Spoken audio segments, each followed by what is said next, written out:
بسم الله الرحمن الرحيم. The idea behind the Iranian Revolution was to establish the world's first modern state governed solely by Islamic law. Ayatollah Khomeini believed a more prosperous society could be created if the Iranian people and their government adhered to tenets of the Quran. But nearly 30 years on, the revolution is faltering, and many Iranians are disillusioned. Todd Nettleton is with the Voice of the Martyrs.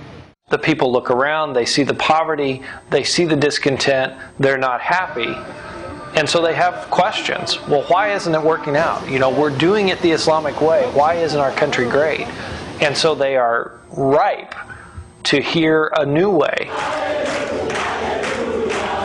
And the new way many are embracing is Christianity.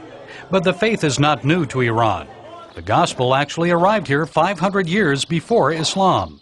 Persians are believed to have been among those in Jerusalem at Pentecost. Less than 1/2% of the Iranian population is Christian. There were nearly 4 times as many Christians just before the Islamic Revolution. But many fled the country because of Islamic extremism. Some of those who remain often share their faith with Muslims. As a result, the evangelical house church movement is now growing rapidly.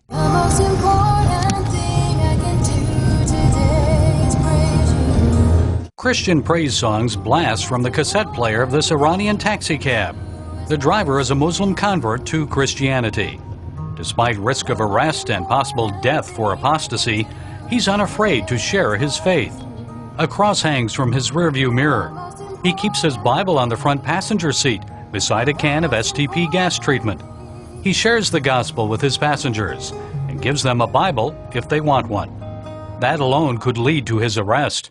Other Christians have been martyred for sharing their faith with Muslims. Their suffering and sacrifice is not just a modern-day experience here. Many have come before them, like the missionary Mary Catherine Ironside. This is her grave. She was here until she died in 1921. She was not martyred, but she was one of many Anglicans from the Church Missionary Society sent to share the gospel throughout the Middle East. An inscription on her tombstone reads, "Will you not follow if you hear the call?" Her grave is given a place of honor at the Armenian Cathedral in the city of Isfahan. It is one of 73 churches registered in Iran. It's not established churches that the Iranian government fears most, but the rapid growth of unregistered churches. President Mahmoud Ahmadinejad is so concerned that he has made it his aim to stop the house church movement, declaring, "I will stop Christianity in this country." He's launched an unmerciful crackdown against Iranian house churches. Just this past summer, a war veteran and his wife died from beatings they received during a raid on their house church meeting in the city of Isfahan. A month earlier, Christian Tina Rod and her husband were arrested and severely beaten, held for 4 days. They were accused of committing activities against Islam and Iranian national security. Both are former Muslims. We promised to protect the identity of this house church leader. She said the crackdown has caused Christians to grow stronger and more serious. God is testing our faith because he wants us to become more like Jesus, she said. The house churches are now meeting in smaller groups. Nettleton says, while Ahmadinejad is trying desperately to halt church growth, his crackdown is actually having an opposite effect because Christians are moving around more. We see people involved in outreach that are traveling to other cities, they're traveling to other parts of the country, and they're in turn planting these little house churches in those cities and in those parts of the country as well. So we see really widespread growth all across the country.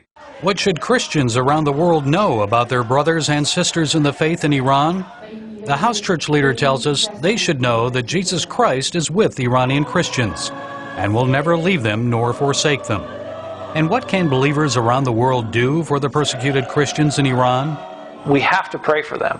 That is their first request. Pray for us, pray for us, pray for us. And I challenge people really to pray for the Iranian government.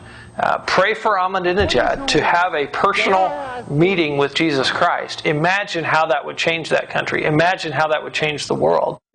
Gary Lane, CBN News, Tehran, Iran.